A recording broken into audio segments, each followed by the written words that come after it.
The honorary degree will now be conferred. I am pleased to welcome Dr. Jane Fee to present the honorary degree candidate, Mr. Brian Williams. As an Associate Dean of Arts and Social Science and a faculty member in the Department of Linguistics, Dr. Fee's responsibility concerns strategic enrollment management as well as the oversight of the faculty's programming at the new Surrey campus. Dr. Fee.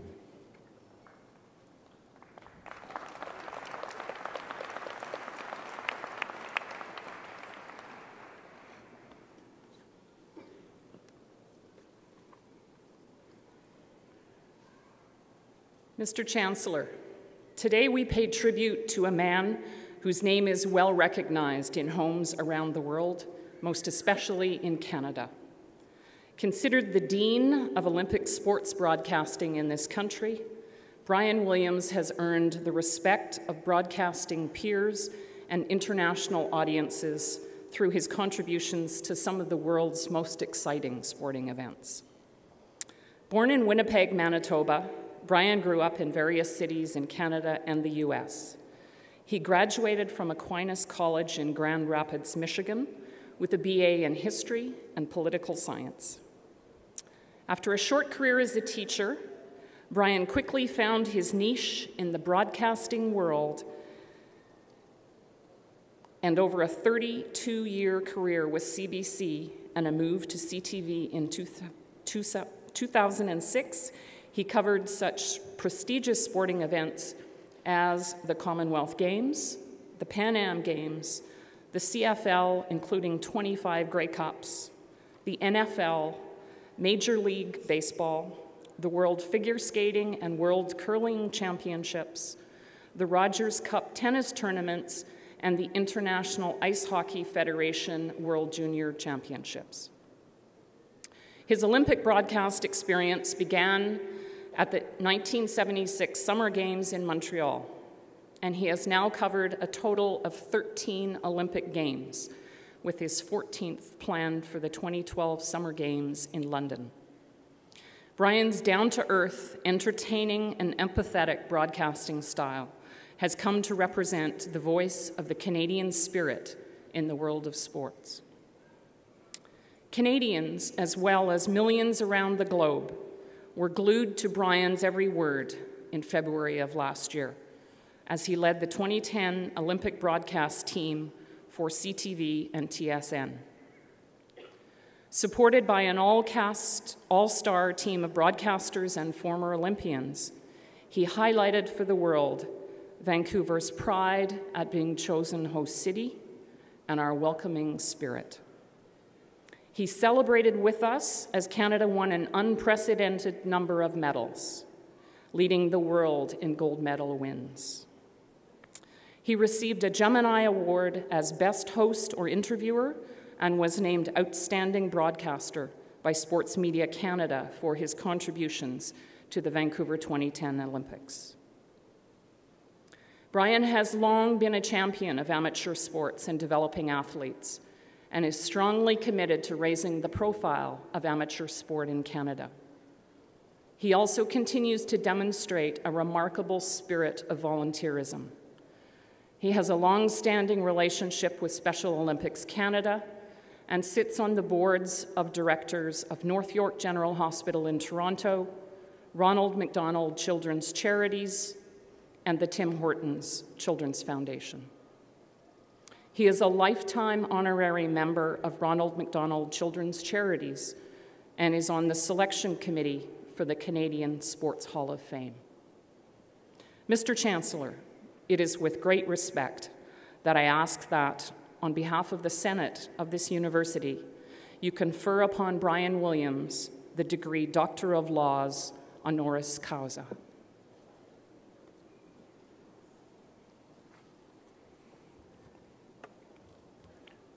Brian Williams, by virtue of the authority vested in me and in the Senate of this university, I hereby admit you to the degree of Doctor of Laws, honoris causa. Dr. Williams will be hooded by Dr. John Driver, Vice President Academics, and Dr. Kate Ross, Registrar.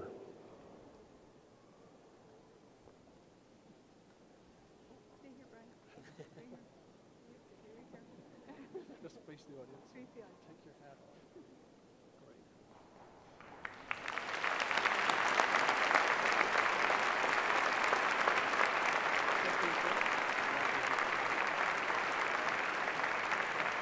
Congratulations, man. You gotta go sign the document.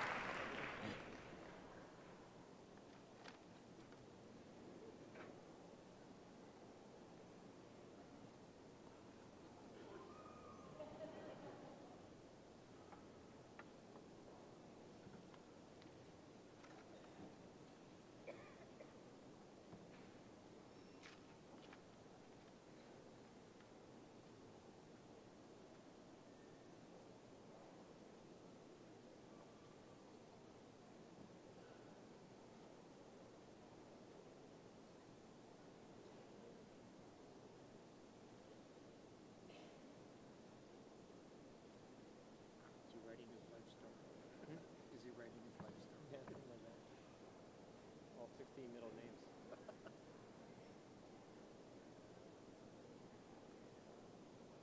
It's for posterity.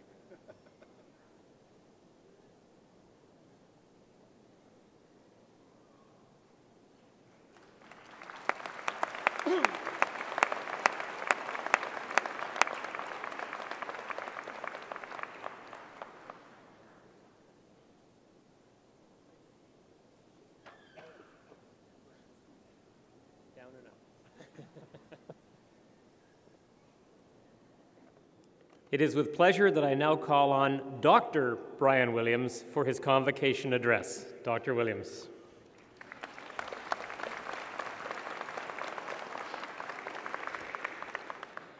Dr. Fee, Chancellor Louis, President Petter, members of the Board of Governors and Senate, faculty, graduates, honored guests, and friends, I am truly honored to be here this afternoon, and believe me, it is great to be back in the Lower Mainland. Now, I would be remiss if I did not address last night. I know many of you are concerned, and let me tell you, folks, people are angry from coast to coast in this country. I've talked to people in the East and the West. They're angry that a group of thugs could tarnish the reputation of such a great city. They're calling from all over the world. Prior to coming here, I did NBC Nightly News with Brian Williams, that being the good-looking young Brian Williams making $10 million a year in New York City. And by the way, as we were on the satellite, Brian in New York, myself in downtown Vancouver, he said, I have 10 honorary degrees. And I said, good. I've got one from Simon Fraser, and it equals any 10 you have. But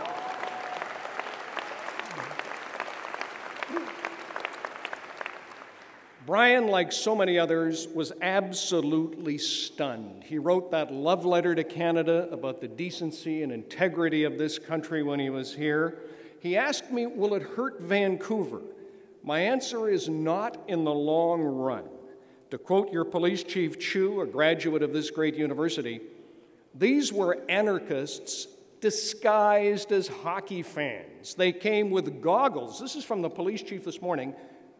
Incendiary devices, masks, fire extinguishers. They were intent on doing one thing, and that was to do damage. And it's very interesting. The police chief said, you might remember that first Saturday morning of the Olympics when they had the trouble at the Hudson Bay store and it was quickly put down. They recognized many of the same people here last night that were involved in that incident at the Hudson's Bay Company. It was scary. As my wife and I left the arena, we had no idea in the game what was going on. We get out on Georgia Street, we see the smoke by the post office, and as we walked uptown, I saw a young man put on a bandana to cover his face, and we realized this was indeed serious.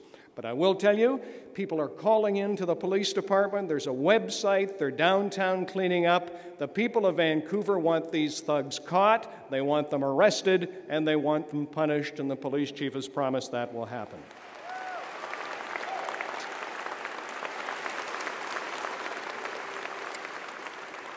And you know why last night will not hurt this city and this province? It's because the Vancouver Olympic and Paralympic Games have changed this country forever in a profound and positive manner. No longer, as Canadians, are we apologizing for winning or apologizing for excellence. We've done that in the past. To quote Jennifer Heil, the brilliant young skier from Edmonton who attends McGill University, majors in economics, fluently bilingual, she told me prior to the Vancouver Games, Canadian athletes are no longer happy just to show up and get the uniform.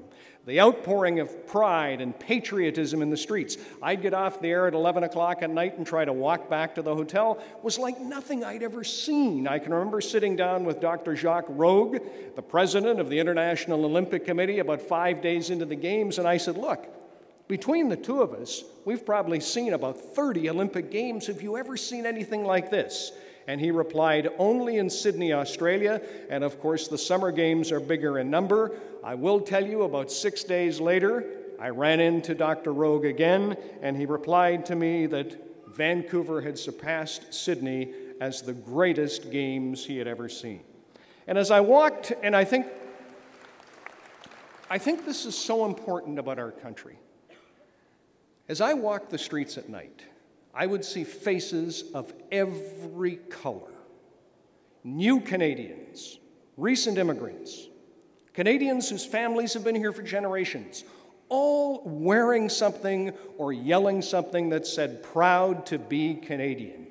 Finally, it seems to me that as a country, we're always proud of the countries our ancestors came from, but with the Vancouver Olympics, this country finally arrived at a place where it's proud of what it is today. And believe me, ladies and gentlemen, those images of the many-colored faces, all happy, united together, peaceful, when they were flashed around the world on television, they spoke volumes about the values and the integrity that is this country.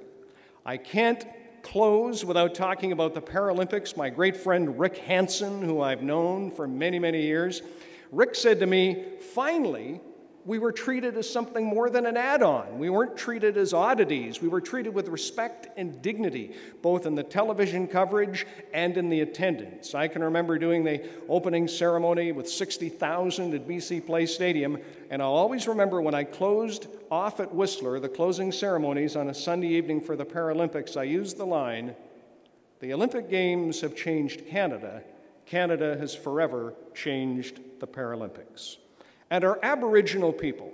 John Furlong told me in Prague, Wayne Gretzky was there, I had done a football game in Regina, Prime Minister Chrétien had flown in from the July 1st celebrations. July 2nd in Prague, when the late Jack Poole and John Furlong were awarded the Games, Furlong promised he would treat our Aboriginal people with more than tokenism, he would treat them in a meaningful and respectful manner. He certainly lived up to that. And when I spoke with Sean Atleo, the wonderfully, highly respected Chief of the Assembly of First Nations, Sean Atleo said to me he truly hoped that Vancouver would inspire young Aboriginal men and women to take part in the Olympics in the future. And by the way, remember this name, especially you ladies, Mary Spencer. Mary Spencer is an Aboriginal young woman from Southern Ontario. Women's boxing is making its debut in the Olympics next summer in London. Mary Spencer is a solid favorite for the gold, and should she win gold, she will be the first Aboriginal athlete since Alwyn Morris from Montreal won a kayaking gold back in Los Angeles in 1984. Ladies and gentlemen, the Olympics are first and foremost about the athletes and their wonderful stories. I see the statue to Terry Fox. His parents, Rolly and Betty, had asked Charmaine Crooks, myself, and John Furlong to select the winner of the Terry Fox Award, somebody that embodied and stood for the values that Terry stood for. Obviously, a slam dunk was the figure skater, and some of you are here from outside the country, Joannie Rochette. She won a bronze medal. This was not a pity medal, folks. I've covered figure skating. For her to win a bronze under ideal conditions would have been a major accomplishment. To win a bronze with her mother passing away at the airport as she arrived in Vancouver at only age 52 is something that is beyond description. So she was a slam dunk winner, but I lobbied for another, a lady from the small country of Slovenia, Her name was Petra Majdic, and you might not remember the name, but you might remember the incident. It was up in the Callahan Valley on the way to Whistler. It's before the women's 20K cross-country event, and there's a ditch. I'd say it's a good 3 meters, 10 feet deep. She falls into the ditch. She gets up. It turns out she had a punctured lung and 3 broken ribs and went on to win a bronze medal. So it's appropriate that I see the great Terry Fox statue as I walked in here today, as they were the winners of the Terry Fox Award. All this happened in spite of the worst recession in a lifetime, the warmest winter in 100 years, and the tragic death of the Georgian luger on the morning of the opening ceremonies. How did it happen? It happened because the athletes and those running the games were prepared and had sufficient practice and preparation. I will leave you with one quick story, and I tell the graduates, believe me, there are no shortcuts to practice and preparation. I, as a boy, lived in the East Kootenays in Invermere. I'm not sure you read recently in the paper about the big game guide from the East Kootenays. He was guiding Canadians and Americans in Eastern Africa. And one day, walking back to the safety of his base camp, it was about, from me, halfway down this facility, he heard a noise. And he turned around, and lo and behold, he's face to face with a killer lion. So he doesn't want to do this, but he has to take his gun. He moves the Canadians and the Americans to the safety of the base camp. The lion's about 10 feet away, 3 meters. As steady as I am now, he aims and fires and misses. I mean, this guy's dead. The white foam's coming out the lion's mouth. The lion's scratching the ground. He comes at the Canadian big game guide, jumps over top, and disappears in the woods. The poor Canadian has dinner, goes to bed. He can't sleep. He gets up around midnight, sets up floodlights, goes out in the woods and practices short target shooting.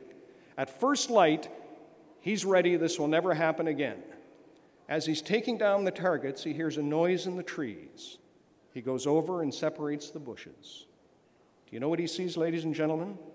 He sees the lion practicing short leaps. As you leave here, Larry King, the great talk show host, was once asked, "Are you ever nervous?" He replied, "Only when I'm not myself." I would add, "I'm only not myself when I'm not prepared." This is a great honor, an absolute thrill for my wife, Geraldine, and myself to be here today. I wish you nothing but good luck and good health, and thank you.